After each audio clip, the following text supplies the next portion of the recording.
and we're strong. We're always going to find a way to come together. And let's start. My name is Mussy Levertov, and I direct Chabad of downtown and young Jewish professionals here in Austin. And I'm very passionate about bringing Judaism in a joyful and meaningful way to people. And I hope that tonight you'll find inspiration and joy while we welcome and pray for us here. So before we start with any of the programming, just because let's do it before we all get dirty, I want to take a big group photo with everybody. You can wave or smile at the camera. Just give it 5 seconds, and the rabbi is going to take a picture. Come on camera. So what? Come on camera if you're not on camera. 3, 2, 1. Can you wave?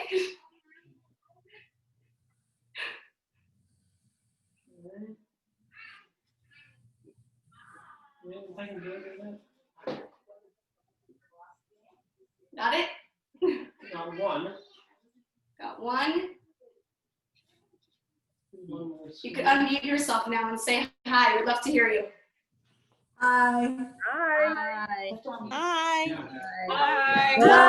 Shalom. Shalom. Shana Tova. Shana Tova. Shana Tova, everybody. Okay.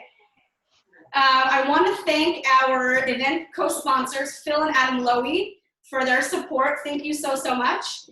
And let's just quickly go through in your challah box, you got this beautiful apron. I hope you're wearing it. And you also have inside your challah box a packet of yeast sponsored by Red Star Yeast, a little packet of candy sponsored by Austin Nuts, and you have this beautiful Shabbat Shalom book, which is a collection of recipes and a Shabbat guide, a recipe collection. These are from Austin. Jewish authors and bloggers, local Chabad Rebbetzins, and my buddy. So they're all in this book with recipes for Shabbat.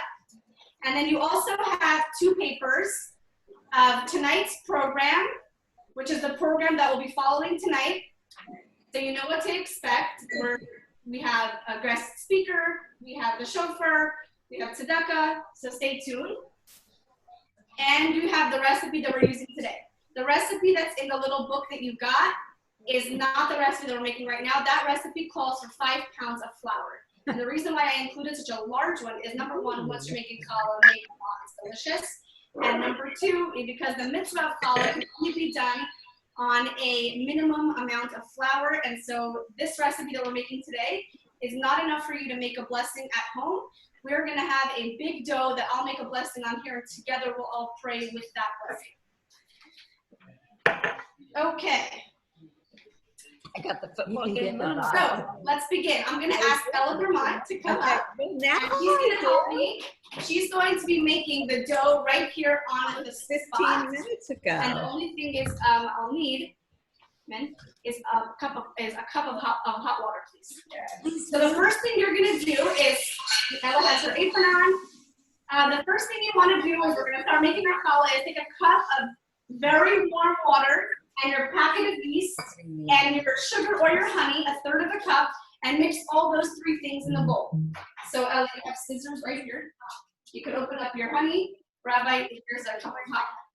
The honey is right there, and you need 1/3 of a cup of honey, so here's your 1/3 of a cup measure. And you can just screw off the top so it comes out faster. You need the honey, and the sweetener is what helps the yeast grow. It feeds the yeast. So you can choose sugar or honey.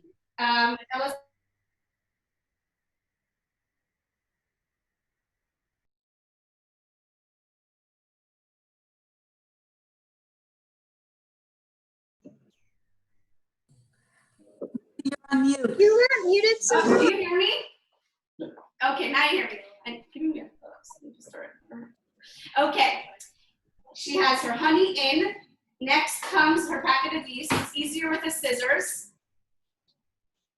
And you're going to put your hot water, honey, and yeast all together. And then just let it sit. Don't play with it. It's going to bloom and proof. And while the yeast proofs, I want to ask Ariela Johnson to come on camera. We're going to put her on camera. She's going to share a few words of inspiration with us.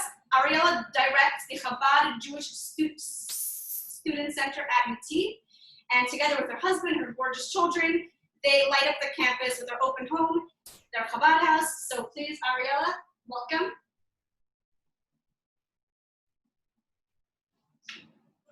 We're finding her in all the sheets of people.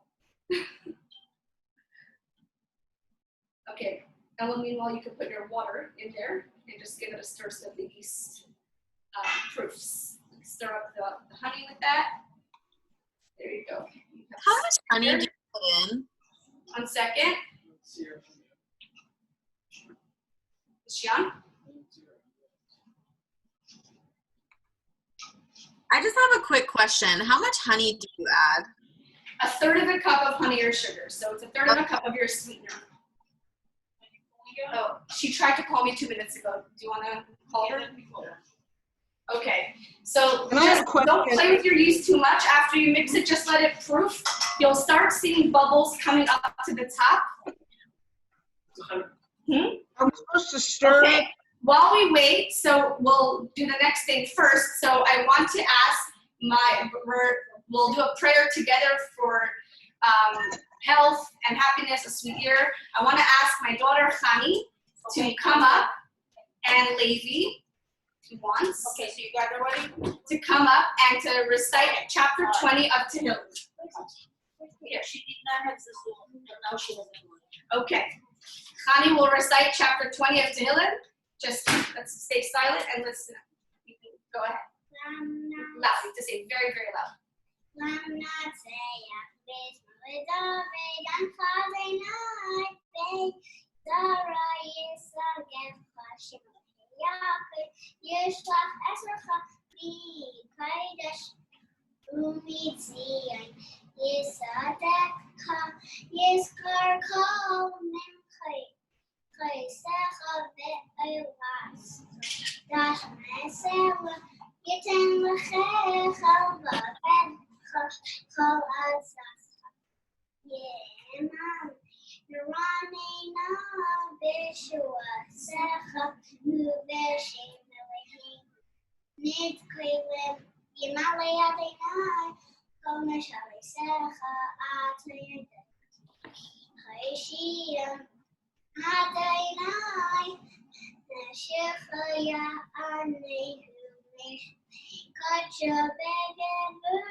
Sure, you're welcome.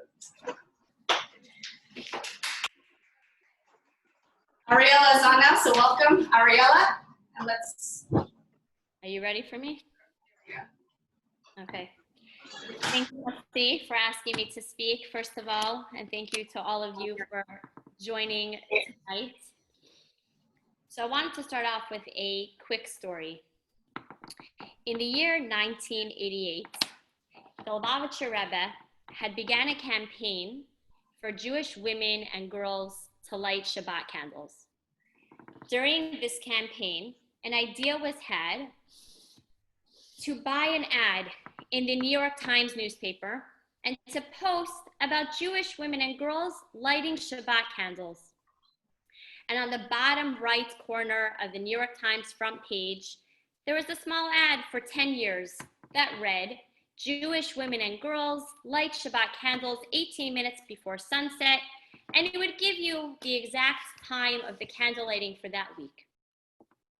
This ad ran for 10 years until the ad space in the New York Times became a little bit expensive and they stopped running it.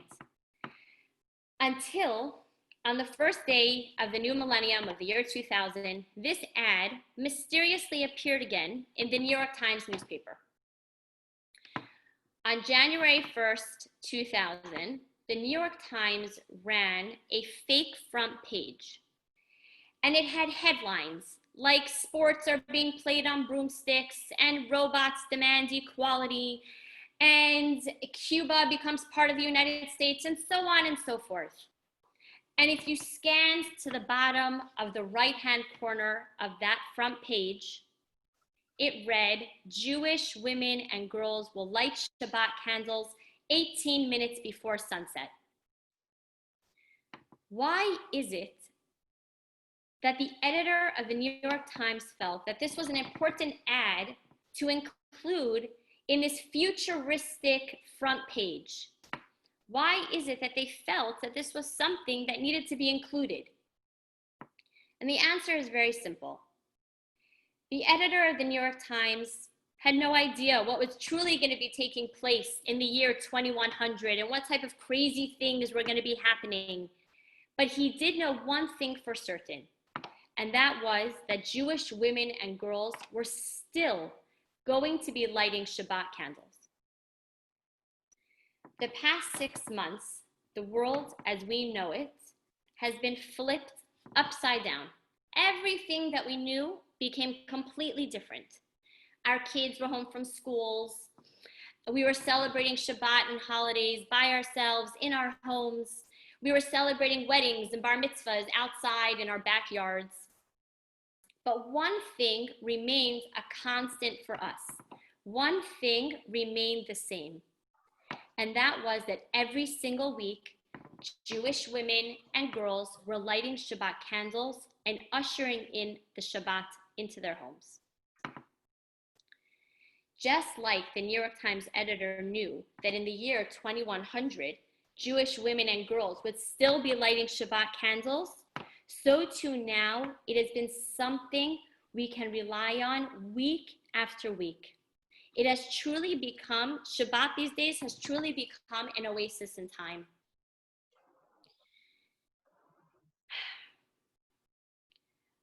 I often ask my students at the Chabad house what they feel is the core of the Jewish religion.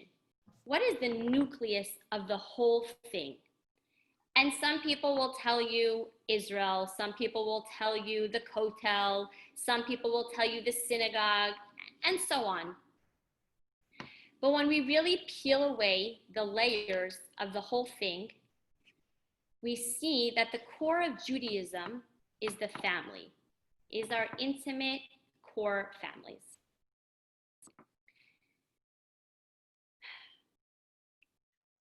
During Corona, there was something that was called the sourdough craze.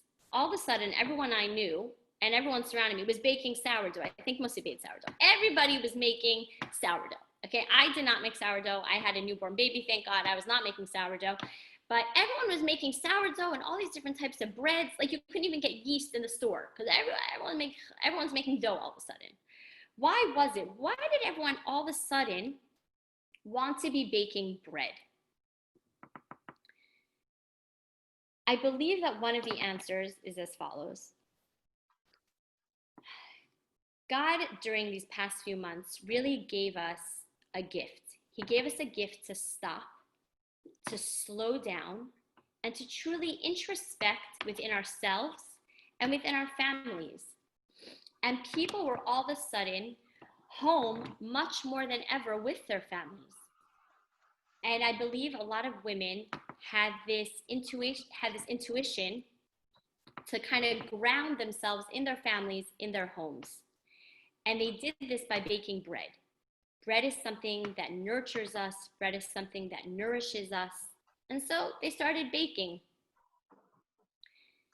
As Jewish women and Jewish girls, we have a unique gift. We have the gift to create the atmosphere and the vibe within our homes.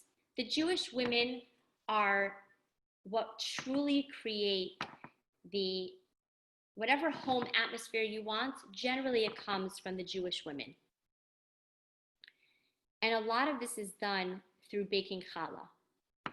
I have so many students that come into my Chabad house and they tell me, oh, Ariela, this Chabad house smells like my bubby's house. All of us, or a lot of us, have these different memories of someone baking challah And that memory evokes different things for us. And each of us has it from some point in our lives. I challenge each of you, as now we're starting a new year and a new beginning, and hopefully this year will be a better year than this last one. And I ask you as Jewish women, and I challenge you, what atmosphere will you create this year in your homes? What vibe will you want your home to have this year? And if you're not married and you don't have a family yet, what vibe and what atmosphere do you want in your future home?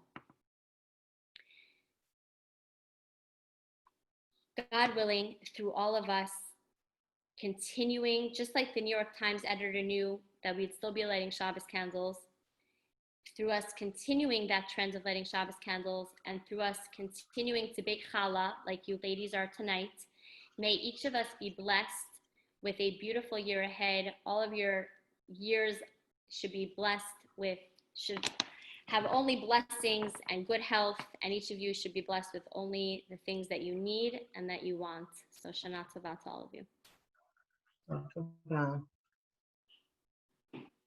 Back to you, Mussy. Wow, thank you so much. That was beautiful. It really was. During the month preceding Rosh Hashanah, there's a custom to blow the shofar every day to arouse our souls to come closer to their source, to God.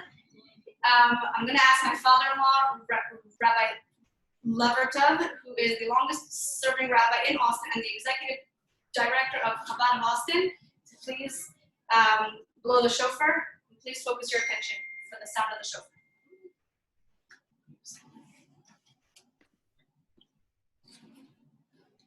Okay, let's hear it. Tekiah.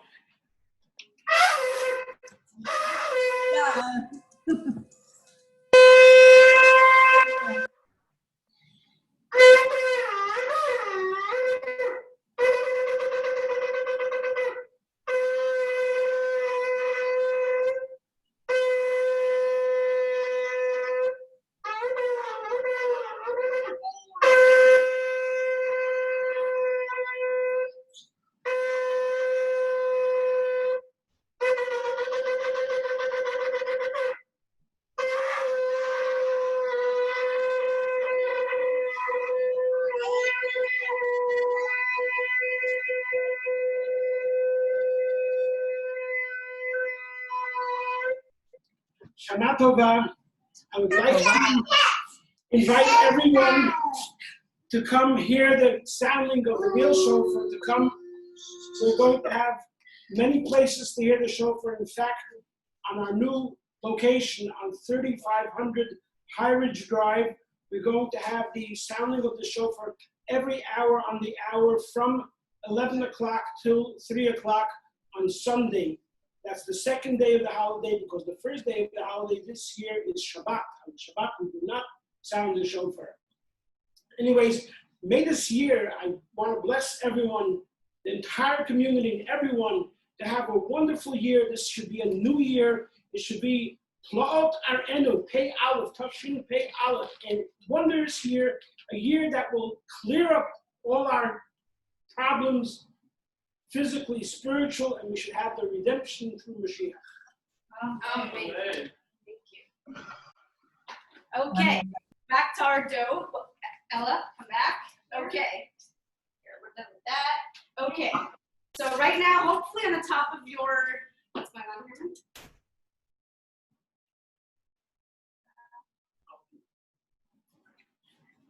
Oh, there we go. Okay. Hopefully by now you see bubbles rising on the top of your bowl, like Ella's bowl right here. And you're gonna add now, you're gonna put in 1/3 of a cup of oil, a teaspoon of salt, and 1 egg. So you have another measure right here. So you have the oil right behind you. You're gonna measure 1/3 of a cup of oil, a teaspoon of salt, and your egg. When Ella gets to your egg, I'll tell you a little something about your egg before you put it in. Mm-hmm. Yeah, just sorry about it. I can just stick it behind you. Moshka, do you want to watch? You, Ariela. We just heard. Okay, now put your teaspoon of salt. There's your teaspoon. Perfect. And then we baked before, Ella, so you know what you have to check in your egg, right? Yes, we do. What do we have to look for? We need to look for bloods and clots. Why? Because if there's blood in here, it's not kosher. That's right. Blood is not kosher, so we're checking our egg for blood. The easiest way is to check it in a clear cup so you can pick it up and look on all sides. If there's any red spot on the yolk, then we can't use it, and we'll have to get another one. So let's see if it's a good egg. We are good. We are good. Okay. All right. Okay, Okay. here we go. So use your spoon. Start to stir it up so it's an easier mixture.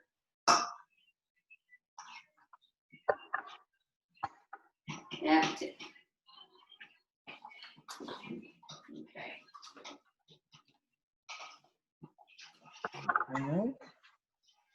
Okay. I'll give you all a minute. We had to get your eggs, your oil, and your salt in there. And our next step after this is going to be to put the flour. So we need 1 pound of flour. It's going to be about 3.5 cups. So start adding it slowly. You're going to want your spoon to start with, and then you're going to have to get your hands dirty. So here, the easiest to put it in and then scrape it against here to kind of give it a flat scoopful. Here, I'll do it first. Mussy is the master. You go like this, fill it up like tons, and just like that, and flatten it out. There's one. That's the first one. Okay, and you're just gonna start to add it slowly because it's much easier to incorporate all the flour when you're doing it a cup at a time. I'll tell you a little secret. I never ever make challah by hand. I always have a mixer. And every year at the challah bake, someone else makes the dough. So I can't remember the last time I put my hands in challah dough. So Ella's gonna do it for us. She's starting to mix up here. I'm about to get my hands dirty. About to get your hands dirty. It's the way to do it. Okay. Okay. You can add your second cup probably. Mm-hmm. Do you want gloves or do you want to put your hands straight in? Once you get dirty? Let's just be a kid and put my hands dirty. Sounds good. Okay. Very good, Ella. Okay. Let's put in our second cup. Okay, our second cup is in. It's starting to come together. And the reason why I want to go slowly is because too much flour makes the dough tough, but you also don't want it sticky. So you want to hit that sweet spot where it's going to be a dough that's easy enough to work with, but not too hard. Nope, it needs another cup. There's only 2 cups. We need to put cup number 3.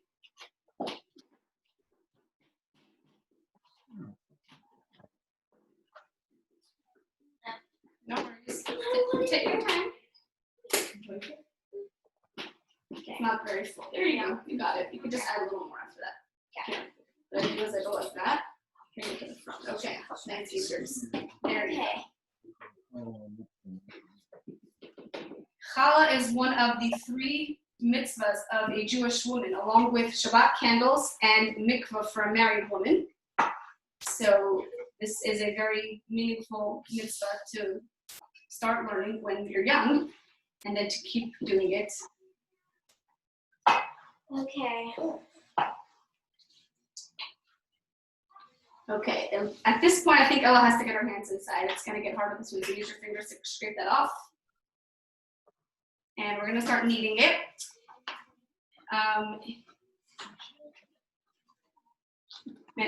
She on yet? Yeah. Okay. So while you start mixing your dough, so I'm gonna tell you, so you're gonna get your dough nice and ready. Knead it, even once it's incorporated, keep kneading for about 5 minutes, and then just let it sit and rest with a towel over it or something to just let it rise. While it's rising, we are going to invite our special guest speaker, tonight's highlight. So keep on kneading while we start. Tonight we have a very special guest speaker, Rebbetzins Chavie Bruk from Montana. Chavie is the mother of 5 adopted children and is the co-director of Chabad Bozeman, Montana, and she operates the Chabad activities there. She has an active Instagram account, and she writes a parenting and wellness blog where you could read all her articles, which are so interesting. And actually, many people who signed up for tonight told me when I met them or messaged them or saw them at something or other, told me that they went through her blog and started following her, read all her articles. She's really a great, candid, she's just a person. So she has a blog called clearasmud.blog, not .com. So please welcome, we're gonna have a conversation now with her. Please welcome Chavie Bruk. Hi, does everybody see me? 1 second, we're putting you on. All right. I'm gonna take a seat. Okay. Do we have her on camera or how's it gonna work? We're gonna go just back and forth. Back and forth, okay. Oh, hi Chavie. So let's start with your childhood. Where did you grow up? And what was that like? Oh, 1 second. Hold it. Let her say her name. What? I'm gonna leave everyone to watch you too and see if Okay. that allows you to go back. You get the spotlight camera. It's your scope. You just finally just talking. So, Her. just her. That's all you can do. Right. My questions can just do back and forth. 1 second. 1 second. We're just. How's it going on? Oh look, it looks like you don't need any more flour. You just keep kneading it. All that flour incorporated. Let's try. Yes, we're gonna what? Yes, we're gonna cover it. I gotta clean kitchen towel. Let's try. Let's have her say hello. Chavie, are you there? I'm here.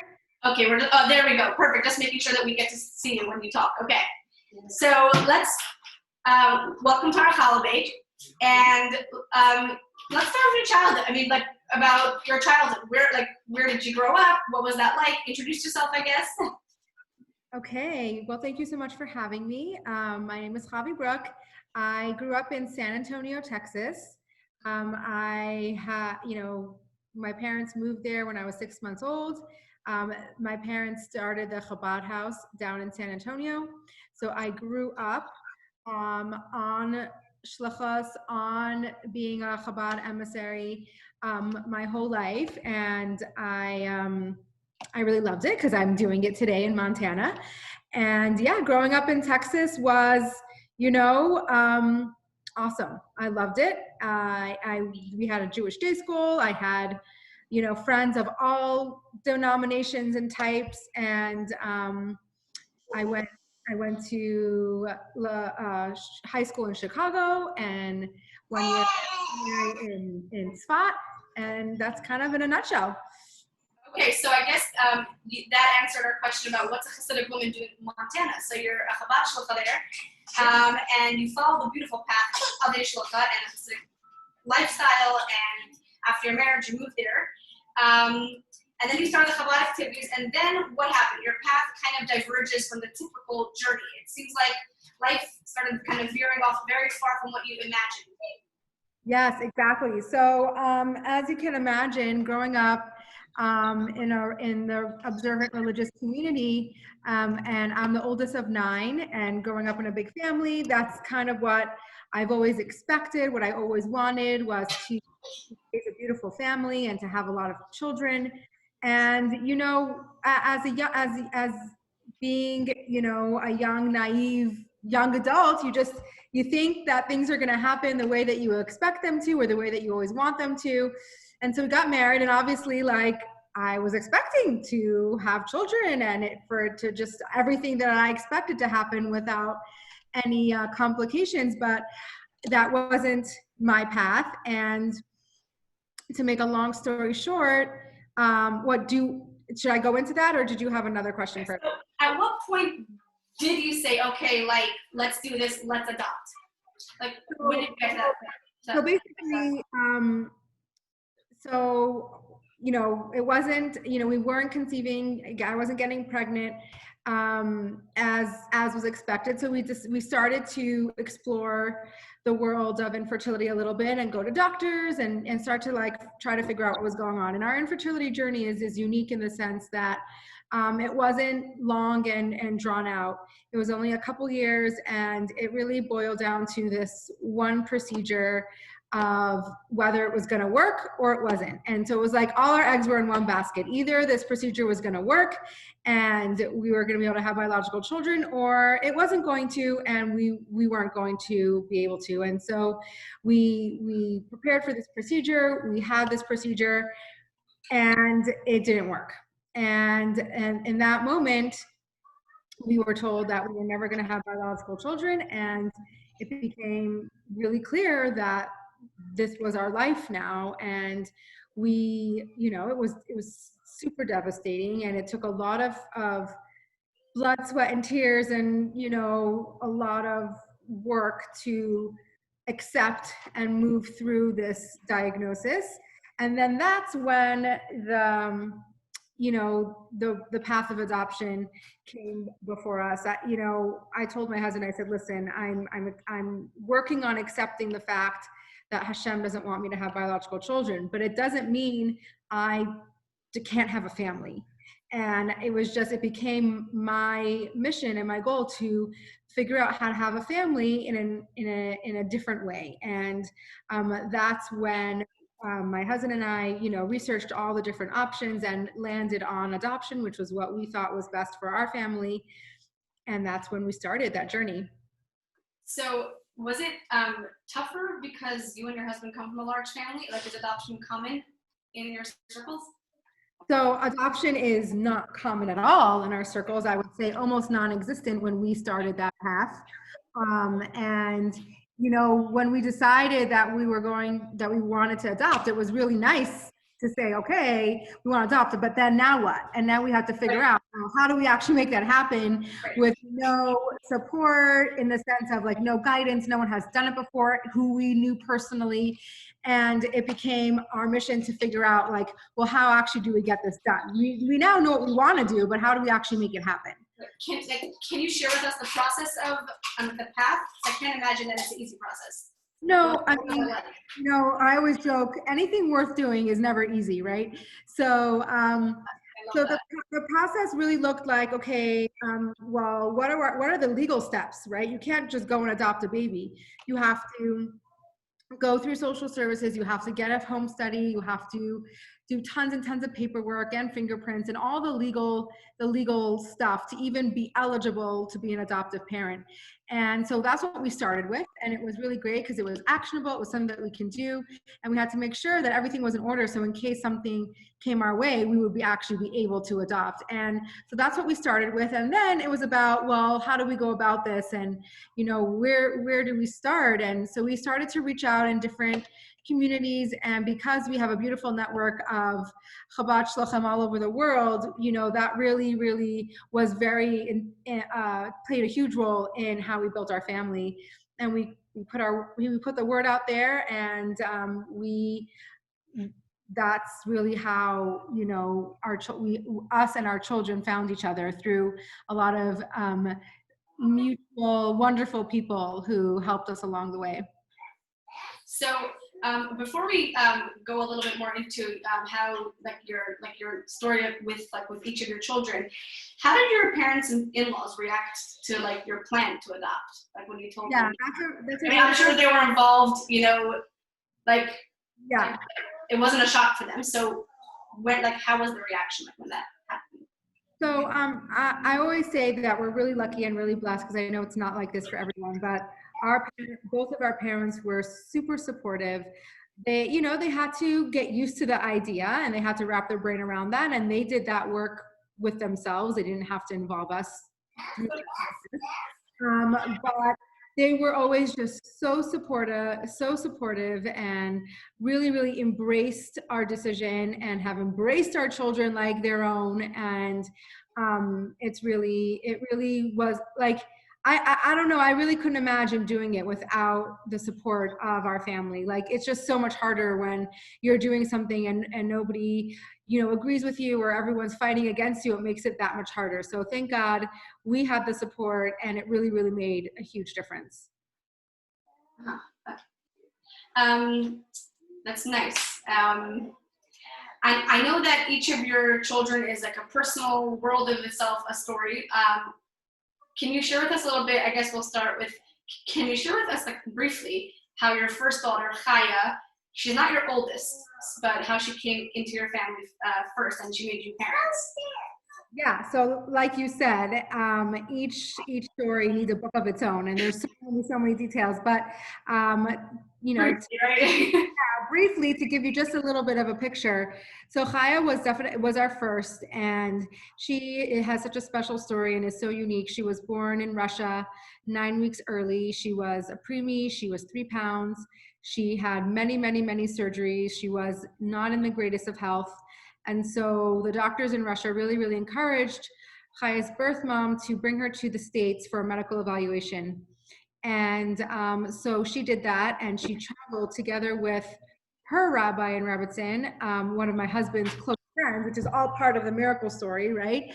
And she came to the States, and through, the process of the doctors and understanding, all the different variables in raising a child, and she was very young herself, and it was an unexpected pregnancy, and she just really felt that she needed to give her child up for adoption. And she had a lot of support. She had a lot of people working with her, talking with her, explaining to her, like, this is a lifetime decision, it has ramifications, like making sure that she was of fair mind to make this decision. And she really knew what she wanted, and she was super strong, and she really was doing this out of love and the best interest for her daughter. And long story short, she was ready to give Chaya up to an adoptive family. And in that moment, we got a call from my husband's friend, who was one of the only people that knew we were each actually looking into adoption. So it's really like That's amazing how it just lined up in such a way. Few people who knew are the ones that really brought this all together. It's unbelievable. And then that's why you have to believe that there's a God who orchestrates, who's pulling the strings, and we don't always get to see everything, and we don't always get to see the full picture, but just having the faith that there is God up there, and he is really looking out for you and doing and knows what's best for you. And so, after a couple of weeks, we got the call from the adoption agency saying that we can go pick Chaya up. And it was surreal. Like, she was made us parents, and from this, it's like, people always ask me, like, well, did it take time to get used to being a parent? Like, what was the transition like? And I tell them, like, the moment she was in my arms, I was a mom, and it was just like that. And the moment we held her in our arms, my husband and I looked at each other and we're like, this is what it was all the pain, all the challenges and the emotions, like, it was leading to this moment. And it almost like in a blink of an eye, the pain was just past, and we were able to move forward with our beautiful daughter. And it was and continues to be such a blessing. Wow, that's amazing. So after Chaya, you have another daughter, Zizi, and I don't know much about how she joined your family. So it's actually, a couple months after we adopted Chaya, we got a call from another Chabad rabbi in New Jersey, and he said, like, I know you adopted a child. We have this situation in our community. Is it something that you'd be interested in? And we were super excited. And Chaya and Zizi are 13 months apart, so they're really close in age. But not only that, because Chaya was almost 3 months when we adopted her, they were only adopted 10 months apart. So, so it was very close together. But Zizi has her own, like, first of all, unique adoption story and a unique story in general. But she was born 3 weeks early. And so we were planning to go to New Jersey, like, 10 days, a week before, to make sure that we would be there on time for the birth. We were in San Antonio for Simchat Torah, and that's when she was born, on the first day of a 3-day holiday, 3 weeks early. So we got this fax saying that, it's a girl, she was born, and you need to be here by this and this time, where the baby's going to be given to social services. And it was Yontif. There was nothing we can do. But again, through miracles, my mother-in-law was in New York. She was very sick with cancer, so she had like a full-time aide, and we had a non-Jewish friend able to they communicated with each other, and basically we arranged through these amazing people that my brother-in-law and sister-in-law would go pick up Zizi from New Jersey right after the holiday, and we would fly in and get her from there. And so Saturday night, they went and got her from New Jersey. Sunday morning, 6 a.m., we were on a flight with our 1-year-old, and we literally met Zizi for the first time in Enterprise Rent-A-Car in Newark Airport. Like, my sister-in-law walked over to me, she's like, here's your baby. And I'm like, it was like crazy. Like, I mean, like, these stories are adorable. yeah, they're so unique, and you know, you can't make this stuff up. But and Zizi is very unique and special because, you know, this, to make a long story short, again, these are all very long stories, but he when she was 1 year old started experiencing seizures. And so we took her, you know, we took her to the emergency room, her first seizure, and they couldn't, you know, they couldn't figure out anything that was wrong. And we started to take her to doctors, and nobody, you know, we don't have, you know, specialists in Bozeman, Montana. It's a small town. So we have, every time we go to a doctor that we need like a pediatric neurologist or anything, a specialist, we have to travel. So, you know, we went to Billings, which had like a visiting doctor, and no one was like, everyone was like, no, it's all behavioral, nothing, whatever. And just years kept going by, and she just wasn't, you know, she was having seizures, like, and she was slow in her development, and I just knew that something was up. So I finally took her to New Jersey to this comprehensive pediatric neurological center, and they did like a full workup of tests. And basically the doctor there, who's amazing, and he's like, she's not sleeping through the night. She's basically having mini seizures all night. Her brain is definitely not developing properly. Her development is absolutely related to her seizures, and she was diagnosed with epilepsy. And he said, well, because she's adopted, and you know, he would like to take some genetic testing so he can kind of pinpoint where the epilepsy was coming from in the brain, because epilepsy is a huge broad category, and if you can kind of figure out what kind of epilepsy it is, you can target the seizures and with the right medication in a proper way. And so we went back home and we started this genetic testing, which took months and months and months, but it actually changed her life and our lives, because basically it came up that she has this rare genetic disorder that only 500 people in the world are diagnosed with.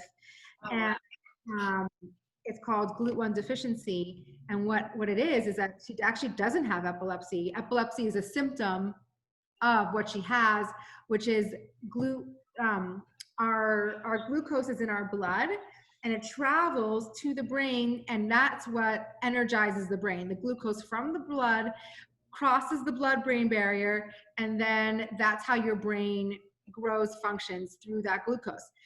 The transporters that transport the glucose from the blood to the brain is called the GLUT1 transporters, and her transporters are deficient, and they don't work properly. So the glucose that's in her blood, she doesn't have diabetes, she doesn't have any problem with her blood sugar, but she has a problem with her brain sugar. So what's happening is that that sugar isn't getting to the brain. So what happens is the brain is deprived of energy, which affects the whole brain. So if you can imagine, everything is affected by that: speech, motor, you know, it's a metabolic, I mean, it covers everything, because the whole brain is being affected by the lack of energy. So there is no medication or cure for GLUT1, but the treatment that they do is called a ketogenic diet.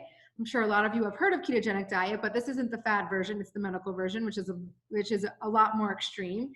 And to make a long story short, she everything she eats has to be measured to a specific ratio, and she needs to burn ketones instead of sugar for energy. So where do ketones come from? Fat. So she eats a lot of fat, which then her brain is using the fat to energize the brain instead of the sugar. So that's, you know, to make a long story short. So she's gonna have this for life, and she is going to have to manage it with her diet for life. But she finally got diagnosed at 5, and she's now 10, almost 10, for 5 years. And you know, it's amazing to see that once the brain was getting nourished, it still doesn't get the full amount that it should, but you know, it's such a huge difference to see her be able to develop and grow and really, she's a trooper. She does really well. She eats very little and has to have very specific food, and she can never eat out and never, you know, when we travel, we have to bring food with her, with us. So it's a very involved kind of situation, but we're so grateful because she is definitely doing beautifully. And it just took a lot of perseverance to figure it out, because Such a relief to so know rare. what the problem is, because that's half the solution. So Yeah, exactly. wow, okay, she's just like another whole, I know, the whole other topic, we can spend all our time on that. Exactly. So let's move on. Your third child, Nenny, is your first boy. So first of all, how old is he right now? So he's 7. He's turned 7 in April. Okay. And yeah, he's your first boy. Okay, so maybe there's a high chance my lady will be in the same bunk as him or something. Okay. Maybe. So how was that shift from girls to boys? As a side note, I know that's. Yeah, you know, it's different. Like, it's amazing to see just like genetically and how Hashem creates, you know, each unique child. But to me, like, there was a definite difference in energy level, and you know, but on the other hand, there's like a lot less whining and complaining. It's more like go, I'm gonna destroy the house, but you know, whatever. So I know some people who are here with us might not know that he's biracial, and he's the first Hasidic Black child being raised in Montana. So, and there are a very small amount in general of Jewish children who are Hasidic and Black in the world. So what's that like for him so far? well, I mean, I can't really speak for him, but yes, he is very unique. He's, you know, he's biracial, and his color, you know, his skin is brown, as we say, and he's amazing and delightful, but he's very different, not only in the religious world, but in Montana. You know, we're not a very diverse town, so he's literally like a Black Hasidic Jew. He goes to public school with a yarmulke and he's Black, so like he definitely stands out. He is so social and so fun. He's so well adjusted that it doesn't really affect him on a day-to-day life, but he has questions. He's very smart and very perceptive, and he does recognize that he has a different color skin, and he asks questions about it. You know, he came to me 6 months ago, and he asked me like this really innocent question. He was really purely curious. He said, "Are there still people in this world who don't like Black people?" And it was so perceptive of him, and he's 7 years old, and it was such a mature question. And I had to tell him, I said, yeah, there are people in this world who aren't going to like you just because of your color. And that's really sad, and it's unfortunate, and that's not how we run our life. But there are people who judge people by their color instead of about who they are. And you know, we always have very candid, open conversations about anything in our family, whether it's their adoption story or their color, or you know, or anything that comes to mind. You just have to be really open, and you have to be unafraid of the questions and answer them to the best of your ability, and just create that support that he knows that he's okay for who he is, and he's loved for who he is. And hopefully that creates enough strength so when he goes out into the world and he does encounter racism, which I'm sure he will know that it's not about him. It's about the other person who isn't able to open their life to differences, and he will be able to move through that in confidence. Just as long as he has his stronghold, you know, that hopefully that will give him enough strength to kind of get through it. The foundation that he knows, he understands who he is, and he understands that people who don't accept him, it's nothing to do with him. Right. Okay. So your next child, your fourth child, Shoshana, who's actually your oldest, and then you just published an article on your blog. Well, I didn't read. I was very tired last night, like when I was reading it, and I know you put a link where Shoshana also wrote a letter to teenage girls. I still have to get to that, but I didn't read that one, and I know that that's that she was adopted locally, right? And also she was adopted as a preteen, not as a baby. So, I mean, parenting a preteen and a teen is hard in itself. So, Yeah. sorry, she's not a preteen, she's a teen.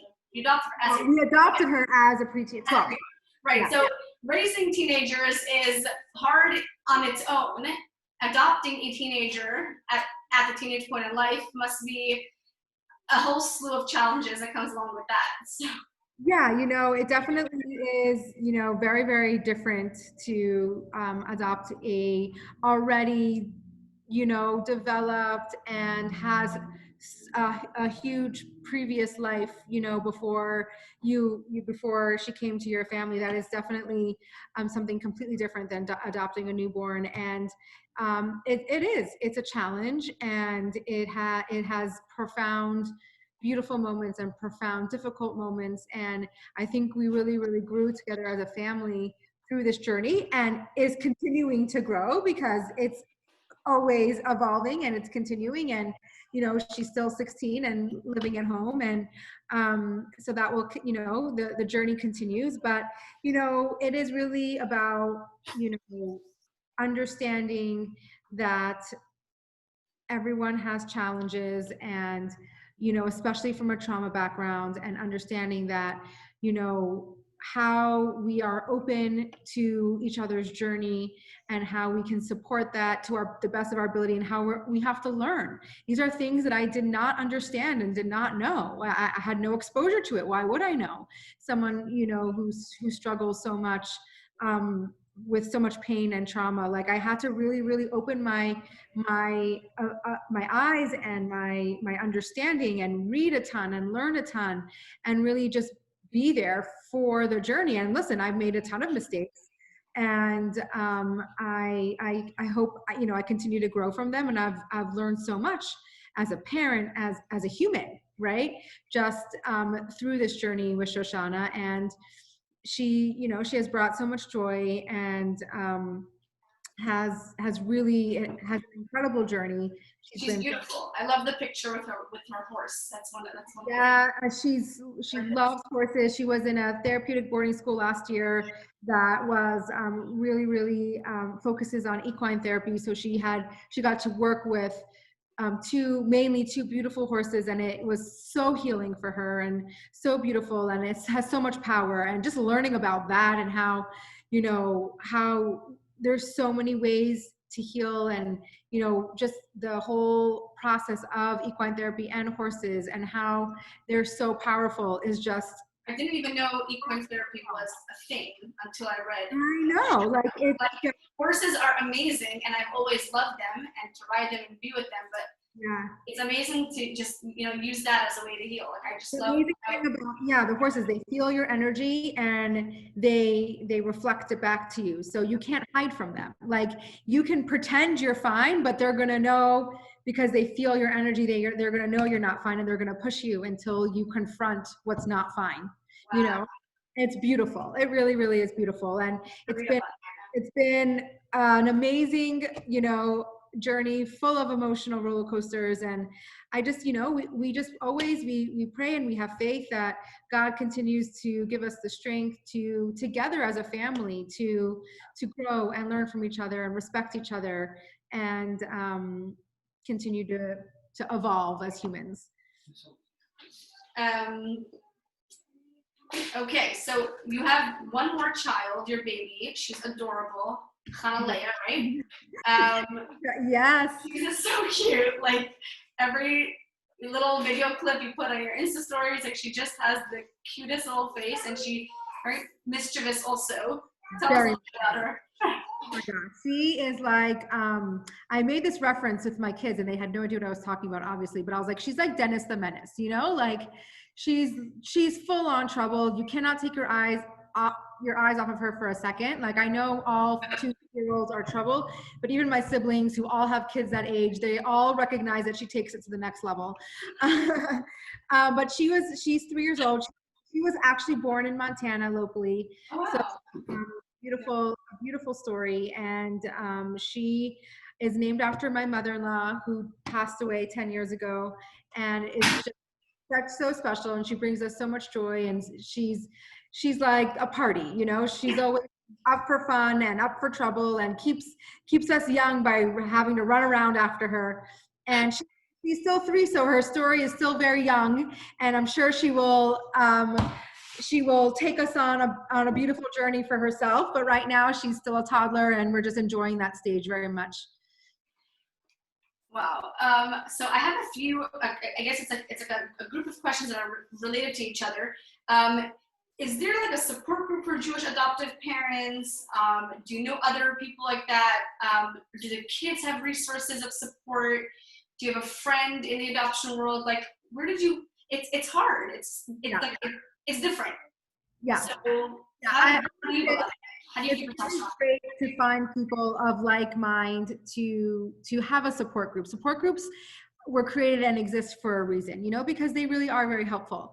I don't know of an active, specific adoption Jewish support group. I think there's many infertility groups, but specific for adoption, I don't know if there's an official group, but the few of us in Chabad that have adopted are very close, and we do keep in contact with each other, and it's just so fun to have a little club. But as far as my children, we actually belong to a local adoption group in Bozeman locally, so there's not Jewish families, but we go off and on, because depending on the timing, and if it, you know, a lot of things are on Shabbos or whatever, it works out. But it has been extremely helpful and supportive at times to, you know, like when you walk into a room and there's fellow Jews and you just feel like you're at home. So it's very similar. You walk into a room of all adoptive families, there's a certain code, because, you know, when you're the only adoptive family in the room, like, you need to explain certain things. You know, people don't necessarily understand the nuances, but when you're in a room full of adoptive parents, like, you don't have to, like, everyone just knows, you know? Everyone gets it. And you don't have to, like, spend time, like, you know, explaining or apologizing or whatever. And it's just like, so it's a really, really cool feeling. And I really encourage any challenge that you're going through to find the people that no one's story is ever exactly the same, but there are people who can relate to you and understand. And when you find that group of people, it makes all the difference in the world. So, and that's with everything, whether it's, you know, grief, or whether it's infertility or adoption, or, you know, addiction or whatever, anything that, you know, we can band together and support each other is just a really important thing. So when it comes to the process of, like, adopting, is there like certain, like, guidelines in place, like that if they place, like, a Jewish child in a Jewish home, or that that they limit or encourage certain families to adopt certain types of children? Are there, and what are there, if there are any, like, Jewish obstacles or halachic, I guess, considerations when it comes to adopting? Like, so how do you navigate all the different things, I guess, both from, like, the legal side, I guess, and the Jewish, the halachic side. Yes. So if you're gonna go the route of, like, just signing up for an adoption agency, like, you can be as specific as you want. You can sign up for an adoption agency and say, I only want a white male Jewish child, but the chances are that's gonna happen. You're limiting your options, right? So the more specific you become, the less options you allow yourself. So adoption agent, like, there is no actual Jewish adoption agency. So that does not exist at this point. But there are regular adoption agencies, and it's in your discretion whether to accept an adoption or not. No one's going to be forcing a child on you, right? You get to decide what your guidelines are. And I always tell people, you know, the more open you are to different races or ethnicities or even special needs or, you know, religions, like, that's the broader your choices are going to be. If you become really specific and really narrow, it's going to take a lot longer, and you're going to have a lot less options. But it's important for everyone to decide what they think works for them and what they want and what they feel capable of, and that's the decisions that you make.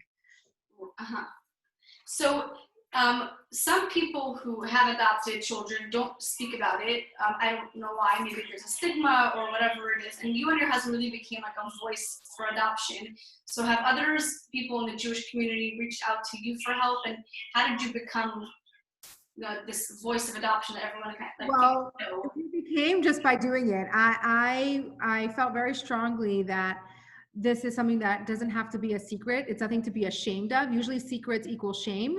And I wasn't ashamed of the way I built my family. I wasn't ashamed of our infertility. I wasn't ashamed that I was choosing adoption. And I just sense, having gone through it myself, that this is something that makes people feel really, really alone. And infertility is something that makes people feel really isolated. And I wanted to do my little part to let people know that there are other people that have problems. You know, there are people that suffer with this, and it doesn't have to feel like you're the only one. You don't have to feel like you can't talk about it. It doesn't have to feel like a shame. And I always talk about, obviously there's boundaries. Obviously not everything is public. You have to be smart and intentional about how you share and what you share, but it doesn't mean it has to be a secret. And, you know, by sharing and by opening up, it invites people to feel comfortable to share. And we've created this beautiful community of people who feel like they can now talk about their challenges without feeling ashamed or less than or wrong in some way, you know? You feel like more people, how do you say that, in the Jewish community have looked towards adoption as an option after you started doing it? Well, you know, yes, absolutely. We facilitated 5 or 6 families in the Chabad world with adoption that I'm not taking any credit, but I don't think would have been an option if it wouldn't have become something that we can talk about, and they had someone that they can guide them through it, or just ask questions to, and, you know that this is an okay thing to do and a beautiful thing. First, you really like opened up that path for them. Yeah, I mean, you know, I'm sure, you know, every couple has to do their own individual work to get them, and be brave and have the courage. But I think having that person to be like, okay, you did it, you know, we can do it too, you know? Wow. So a different question I had was with just maybe it's a little separate, but you're in Montana, you're raising a Jewish family, you're creating Jewish life, pretty much in the middle of nowhere. How have you brought Judaism to Montana? And as a side note, how do people react to it? Is there anti-Semitism? Is there are you a welcome place in the community? How do you bring Jewish joy to where you are? So great question. I think it's very similar to what you're doing, you know, and it's just except that I have like my parents-in-law and my sister-in-law. I'm like, so you know, obviously we're a little bit more remote, and it's, you know, we have a small community. It's not, you know, there's not hundreds of thousands of Jews here. Jewish people are there in Bozeman? So we want to say about probably 700 Jewish households, which means at least one person in the family is Jewish. So thank God, like enough to keep us very busy. We do all the things that you would normally see in any Chabad house. We have classes and Shabbos meals and one-on-one. We really focus on the individual. We do a lot of one-on-one learnings and coffee dates, and, you know, really building beautiful connections. And our community has really become our family, like for real, our family. And such special relationships and friendships. And, you know, I love it here. I love our community. And for the most part, you know, people have been very receptive. We have, you know, I have never encountered any anti-Semitism in Bozeman personally. You know, Bozeman is remote. It's not so diverse, but it's a very open and loving people who, if they don't know about Judaism, they would love to know, right? And my kids go to public school, and there's just nothing but respect and the desire to learn and to accommodate. And so, I mean, I couldn't ask for better. Like, it's such a beautiful, wonderful place to raise a family, so loving, so accepting. And I can really say that I know there was an isolated anti-Semitism in Montana up north. It's not the norm. I've never experienced anti-Semitism firsthand, and we've been here for almost 14 years. Oh wow, that's great. Yeah. So, Chavie, you opened up your heart and home to 5 beautiful children from all backgrounds. What would you tell a childless couple now? You know, there's so many things I would say. And number one, it's kind of like a couple step process. I would say, feel the pain, grieve what you lost, because when you lose the ability to do something that you've been dreaming of doing, it is definitely a loss. And it's really, really important to face that and let yourself be upset. We don't have to pretend that we're always happy. We don't have to pretend that everything's okay, because it's not okay. It's painful, it hurts, and it's okay to sit with those feelings. And then when you're ready, decide. It doesn't have to be your life sentence. It doesn't have to mean because you have a permanent infertility diagnosis or a really severe infertility diagnosis that you're doomed to misery and you're never going to have a family. There are other options. Now, people ask me all the time, does that mean adoption's for everybody? And I say, anybody could adopt if they wanted to, but it doesn't mean it's for everybody. And that is just because I adopted and it was my path, it doesn't mean I'm shoving that path on everybody's throats. It means it's perfect for everybody. Every couple has to do their work. They have to understand their dynamics and understand where they feel comfortable with, and explore the different options that are in front of them. And maybe it's adoption, maybe it's not, but at least it is an option, right? At least there is an option, and that could be explored. And whether that's for you or not, there's no shame in either way. I always say to people, just like there's no shame in infertility, there's no shame in saying adoption's not for me. It's brave. Brave is being able to do what you know is right for you. Dig deep, listen to yourself, listen to what your body, what your mind, what your soul is telling you. That is brave. Whatever outcome that is, that's bravery, because to listen to yourself without any outside influences and without taking into account what everyone thinks you should do or how you should do it and when you should do it, that is brave. Wow, I like it a lot. I think that anybody can connect to that message, whether like what they're going through infertility or anything else. Right? Every challenge. Like, we all live in a society where there are social norms and there are expectations and there are things that people want from you and think of you, and it's so hard because everyone's doing this, and then if you feel like you don't want to necessarily be the talk of the town or the odd one out or whatever. But so that takes a lot of courage. But what I found in my life is when I block out that noise and I really, really, really am listening to what I know to be true, it is revolutionary, because you live your life on your terms, you live your life and what's best for you and your family, and there's nothing like it. Living your life in somebody else's shadow is never going to bring you joy. I love that. I really resonate with that so much, and I really, really think that everybody listening can relate to that message in at least one aspect of their life. For sure. So I love that. And now with the holidays coming up, and we're looking towards a new year, and we have hopes for ourselves, and as mothers, we have hopes for our children. What are some hopes that you have, like, for your family and for your children, that you look at them and, you know, like, what are your prayers, I guess? And my hopes. So this is actually a really interesting question, because I've done a lot of work in this exact area, because as parents and as moms, we want to be able to control our children's lives, and they should only be happy and they should never suffer. And, you know, and I've learned the hard way that we literally have zero control over that. We can do the best we can as parents.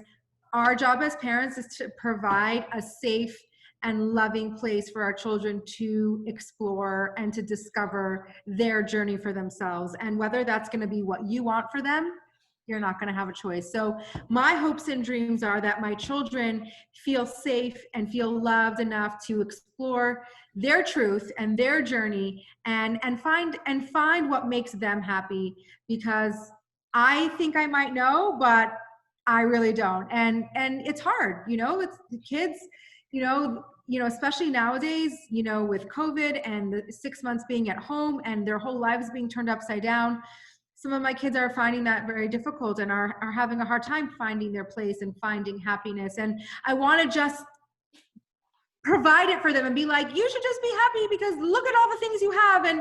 But that never works. And me just taking a step back and really, really, really just. I think it's very hard. Taking a step back and saying I'm not in control is one of the hardest things that we can do. Especially the person who likes perfection and likes to be in control. It's like, no, this is how it's supposed to be. But we have to do our part, and God does the rest. So it's so hard to let go. But you know what? Like once you start to realize that this is the way, because there's, it's going to happen anyway. It's going to happen whether you want it or not. So you might as well move with the curve instead of against it, And so I really just, I pray and I just hope that my children are able to find their path and are able to navigate their challenges with strength and with love, and they know that they are loved no matter what.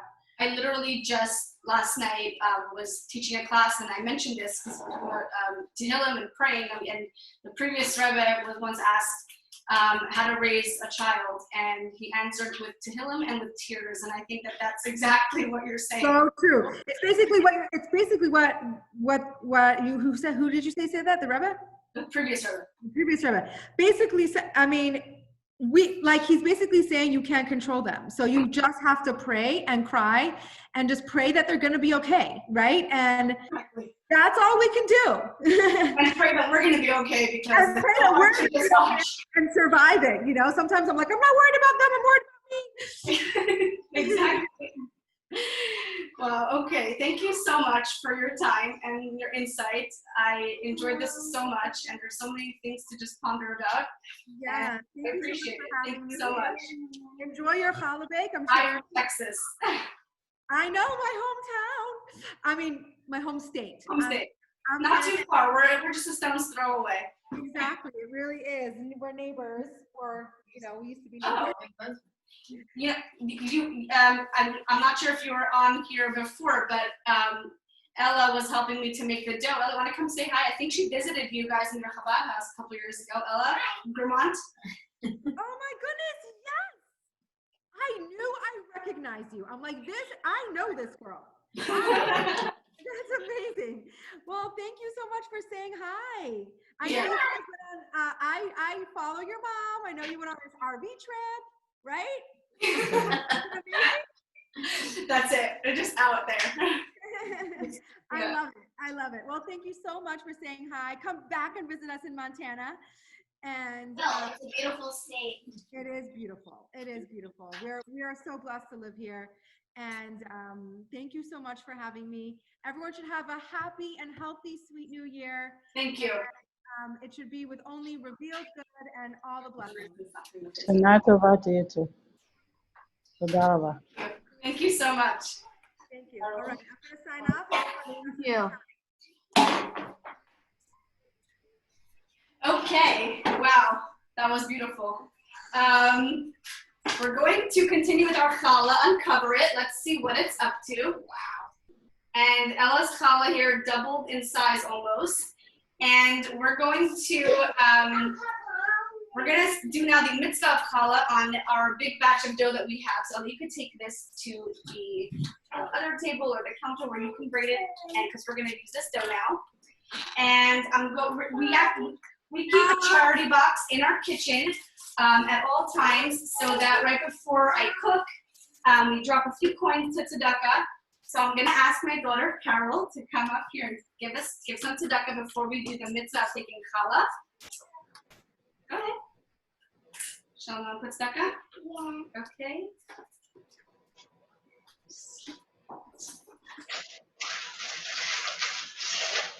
Okay. Okay, ladies, the time has come finally. The mitzvah of taking challah. Please give your attention to my mother-in-law, Rochel, and she's the founder and principal of the Hebrew Preparatory School. And literally every minute of hers is dedicated to the children in school and the communities who she serves with her love in so many ways. And she will let's join her and pray for a new year. Well, thank you, Mussy. Okay, you're welcome. Thank you, Ella. What a great job. Hello, hello. And once again, we are all together before Rosh Hashanah, before the new year. But it's a little different this year than it was last year, and the year before, and the year before. And next year, it has to be again like it was, and even more. So we need to do something about it. God is giving us a challenge. What it is, I'm not sure. But it is. And we need to break through it.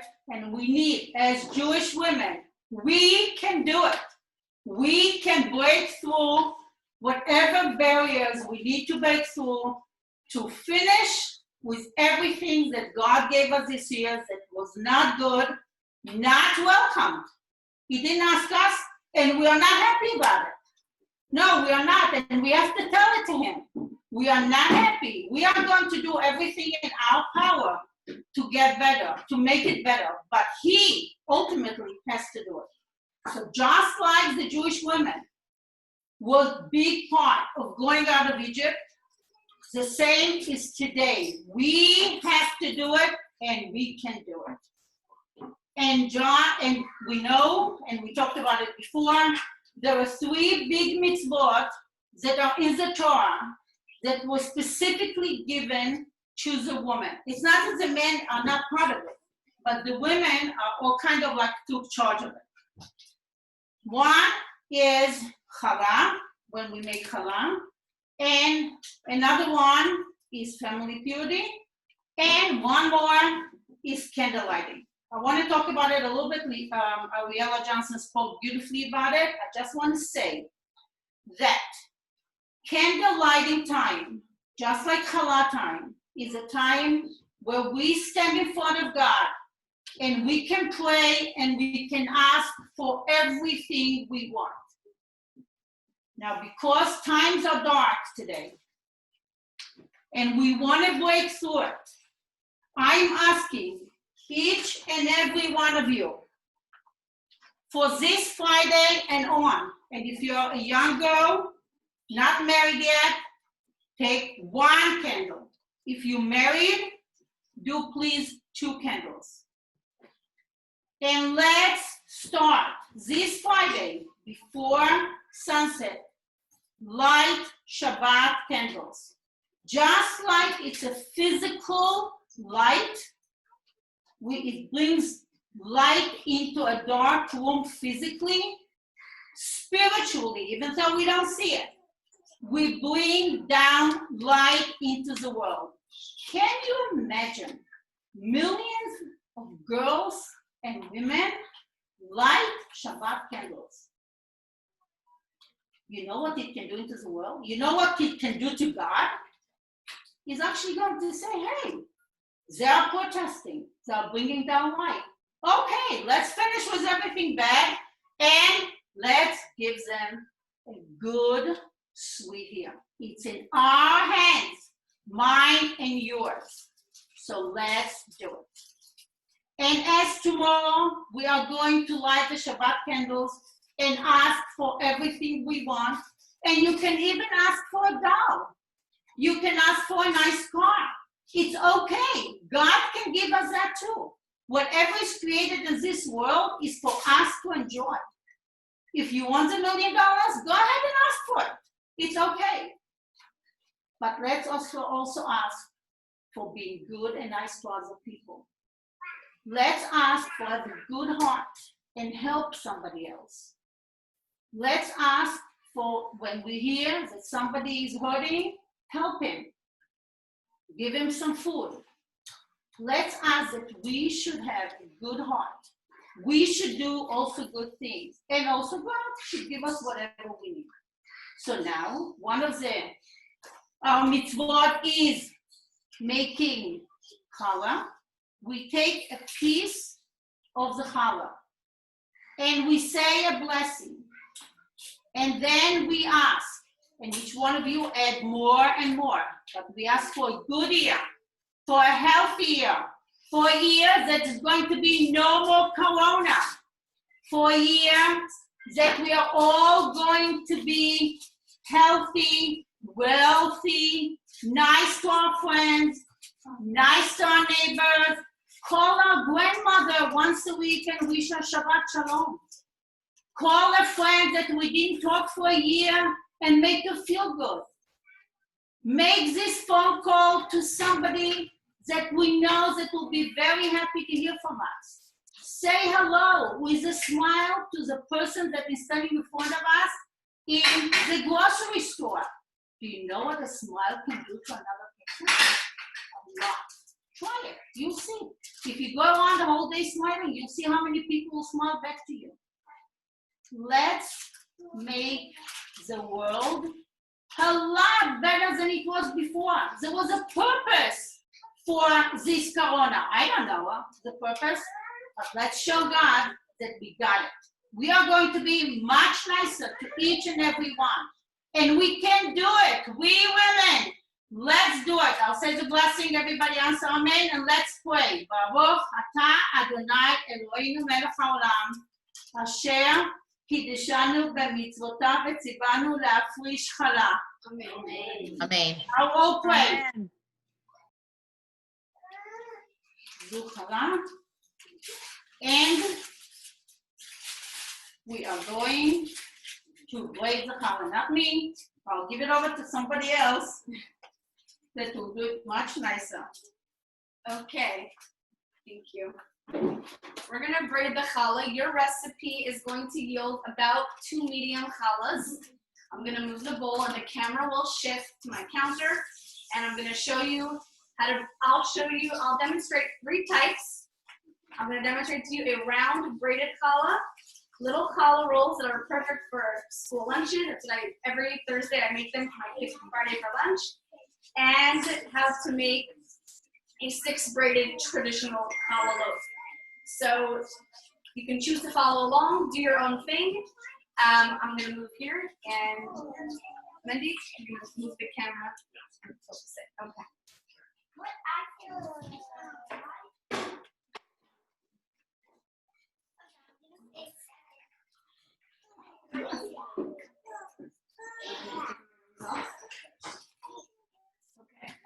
The 5-pound recipe that I make yields 6 challahs that are 1 pound, 5 ounces each, plus about 4 challah loaves. And if you ever, okay, so where's your dough? Yeah, so bring it over here. Okay, I'm gonna show you here. Usually I weigh my dough so it's exact. Right now we're just gonna eyeball it. And the first thing we're gonna do is let's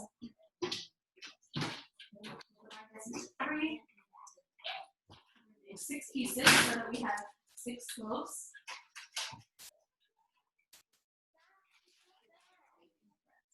Okay, the first one we're gonna do is a round braided challah, and this challah we're gonna need 4 strands. So divide it into 2, and then again into 2. Okay. So roll your strands out, use the palms of your hands, and start from the middle and go outwards. And you want to leave the middle a little bit higher and taper the end, because while the middle of your challah can be high, and the ends just become small.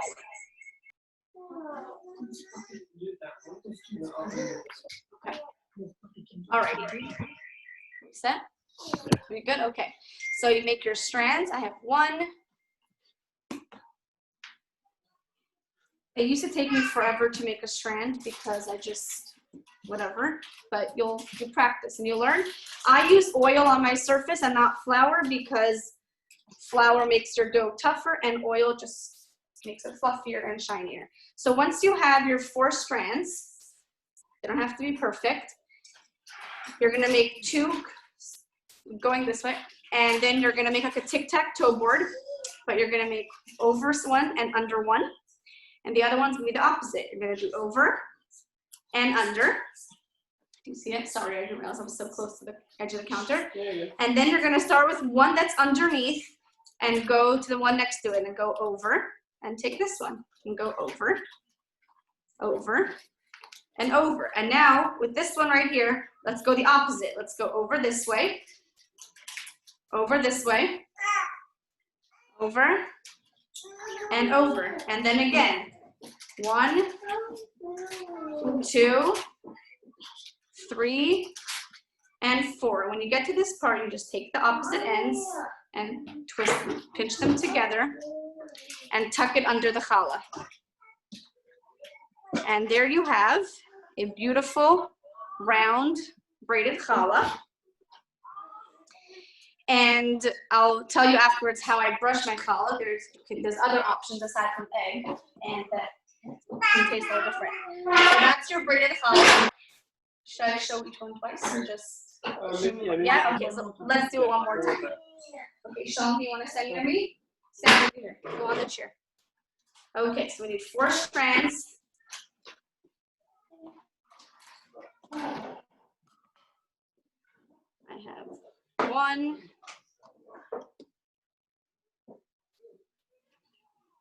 2, 3, and 4. Tic-tac-toe, under, over, and then take this one under and over. Okay, starting with the one that's underneath one of the opposite ones, the perpendicular ones, go over its neighbor, over, and each time use the one right next to it. Go over, over, and then once you hit the first one that you started with, now go the other way. Over this one, over this one, over, over, and again, over, over, you gotta start stretching it, and that's okay, over, and over, and now just take the opposite ends and twist them underneath. And there you have the other one. See, I didn't weigh them, so one is smaller and one is larger, but there they are, 2 round challahs. And for Rosh Hashanah, we eat a round challah. We're asking Hashem for a full year. And you can make sweet toppings, like a sweet streusel topping, or you could make chocolate chips inside the challah before you braid it, or raisin challah. I don't know if that's a little old, but maybe you still like it. Okay. Okay, I'm gonna borrow the knife again. Okay. The next one I'm going to show you, this one's very simple. I'm going to show you how to make challah rolls. You can make this also as a big challah, but this is what I use when I want to make a ton of rolls, especially when I want to like set up a beautiful table and I want to give each person a separate roll. So I'm going to divide this one piece of dough into 8. And when I braid it and I weigh it, they each weigh about 3 ounces if I want to make like smallish, but also like enough to eat. So you do it, make a long strand, and the length and the thickness is up to you. That's how many times you'll be able to go over. So I like to make them like a flower. So basically tie a knot, and then just keep going over as many times until you have a challah roll. Actually, I won't go anymore, and then we'll. And 1, make a knot. So I usually go around about twice. That's what ends up happening. And it goes pretty fast once you get the hang of it. And if your dough is not sticky, it goes fast, or else it gets stuck while you're going through. And the more you play with your dough, the tougher it's going to be. So if it doesn't work, let it go and don't play with it again. Take a different piece of dough and try again, because you want your dough to like have that airiness and the fluffiness inside of it. Challah? Yeah. Okay. 2 more. This is gonna be your lunch for tomorrow, Shalom. And our last one, again, knot, over, over, and done. Okay. The last one I'll show you is one that I just mastered. Mastered is a strong word, but I think I do pretty well now. And that is the 6th grade. And in the previous challah bake, I never showed how to make it because I just did not make it well. And thanks to a friend of mine, she posted a video on her Instagram how she made her challah, and I was just, I don't know. And I know other techniques, but this technique is just what works for me. And she calls it the octopus method. So I'll show you why in a minute. So the first thing we want to do is make 6, that looks so small. Okay, what am I doing? I'm making challah. Make 6 strands. Now for a 6th grade challah, I don't like long strands because then you end up having a very long challah. I like chubby, fat, so you love this, and I love you. So I make them very tapered at the end, so that when you tuck it under, it doesn't have like a bulging end. So 1, 2, 3, 4. And there are many reasons why 6th grade challah is traditional challah that we eat on Shabbos. And the main reason is because in the Holy Temple, the shulchan, the table, had 12 loaves of bread, 6 on each side. So 1 for each of the 12 tribes. And so we have the one on Shabbat night, when we have 2 challahs, each made with 6 strands, we are representing the entire Jewish nation on our table. Okay. So it looks like a 6-legged octopus, and what we want to make sure is that our octopus always has 2 hands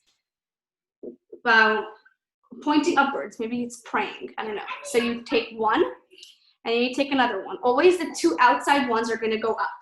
And then when you have them 2 up, you're going to take the one that's underneath and bring him to the middle. So now we have to replace him. So we take the next one and put him here. And now we take this one who's under and bring it into the middle. So we take this one and bring him up and bring this one down. And this hand comes up, and this hand comes down, and this hand goes up, and this hand comes down, and you just hold, and once you get to the end, you just hold one up, one down, one up, one down. And this one you see came out very uneven. This is after I said I mastered it, so. And then I just play with it. So you take it, you tuck it under, and you just, you give him some fixing. And see, he already looks nice. So there you go. That's a 6th grade challah. And I'll show it to you one more time. You see that? Let's move from over here. Okay, again. And it could be that it's coming out uneven because I'm not measuring, but it doesn't really make a difference, as you can see. You want to make a challah? Okay, here's a piece. If you make challah while your kids are awake, you're always going to have to give them a piece of dough, so take that into account. Okay. 1, 2, 3, 4, 5, and 6. Whoa. Okay. All right, let's get them 2 hands up. And I make sure not to pull them. I very gently lift, because when you pull, you're going to stretch it out, and that's not going to be fun. So very gentle. Okay. The way I do it fast is I just hold one hand on the one that goes up next. So you go 1 down, this hand comes up.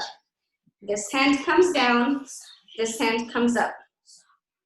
This hand comes down, up, down, up, down. This one goes up. It gets confusing towards the end, and you can't really pick it up. You just make sure it peeks out. Up, bring this arm to stick out. This hand down, up and down and up, and then you just whatever at the end, squish it all, tuck it under. Make sure it's tucked under very well so it doesn't open up while it's rising, because it's going to have a second rise. And there you have it. That's another 6th grade challah loaf. And when you're going to go so you want to let it rise for about another 25 to 30 minutes. Not too long. If you notice that it's getting too big and it's like too full of air, it's time to start baking it. So about 25 minutes is perfect. You're going to brush it either with an egg wash. If you like the egg wash, it's going like a nice smell. You can add a drop of like vanilla or honey for it's got like a sweeter top and mix it into the egg wash. Lately, I really like doing an olive oil egg wash. So I put a 1 layer of extra virgin, good tasting olive oil before. Then I bake it, and then straight when it's out of the oven, while it's still boiling hot, I give it a second coat of olive oil. It makes it shine, and it's gorgeous. And it gives it a rustic artisan flavor, and it's delicious. So enjoy. Thank you so much to everybody who joined us for the challah bake. Show me your challahs. I would love to see. Hold it up. Can we get the gallery view up? Okay. If you made a challah, I want to see it. Hold it up to your screen. 1 second. We're going to get it up. Okay. Show us your challahs. Show us your challahs. Amanda. Oh yeah, round one. Very cool. Sarah. Who else? Candace. Rose. Claudia. Alicia. Oh, your kids are there. Who else is there? Gail. Let's see who else is there. Emily. Oh, hi, Emily. Levertov challah bakers, my kids. Who else? Mindy, let me go switch the sheets. My hands are so we can see who else is on the next paper. Very, very cool, guys. If you want to unmute yourself, if you have a question, please do. It's sticky. If it's very sticky, Ella, put some more flour. Okay. Just a little bit more. Ah, so they probably popped it down. You'll take one of these home with you. What do you want? Hi, Mushka. Hi. Hi, Lisa, all the way in Kansas. That's the beauty of a virtual event. Hi. I get to see people who left us in Austin. Well, is there another she's in my camera? Oh, there we go. Adi, hi. You're gorgeous, 2 round challahs. Olivia, very cool. Who else is there? All right, everybody. Thank you so much for joining us. I had an amazing time, and I hope you did also. Tag me or anybody who's here. Tag us in your pictures or hashtag them, ChallahATX. I want to see pictures. And have a Shana Tova, a blessed, sweet year, and it should be sweet in a way that we sweetness every day. Thank you, Mrs. Shana Tova. And I'll see you around with other stuff. What do we do for Thank you. If it's for high holidays, there are going to be quite a number of high holidays events going on around Austin. The rabbi mentioned earlier that at the new property at the Chabad on High Ridge is going to have shofar on the hour on Sunday of Rosh Hashanah. There's also going to be like a short service out there, right? Outside. We have services all the time. Also, if you're in the downtown area or young Jewish professional, we're going to be having outdoor services in our backyard right here, and all that information is on yjpaustin.org. All the information for Chabad of Austin is on chabadofaustin.com. And if you're up in Round Rock, then you should go check out jewishroundrock.com, and they have everything for you there. And if you're a student, so go check out Chabad UT. And if you're not sure where's the best place for you, ask me, and we'll make sure that you have somewhere to go for high holidays. Go to everywhere.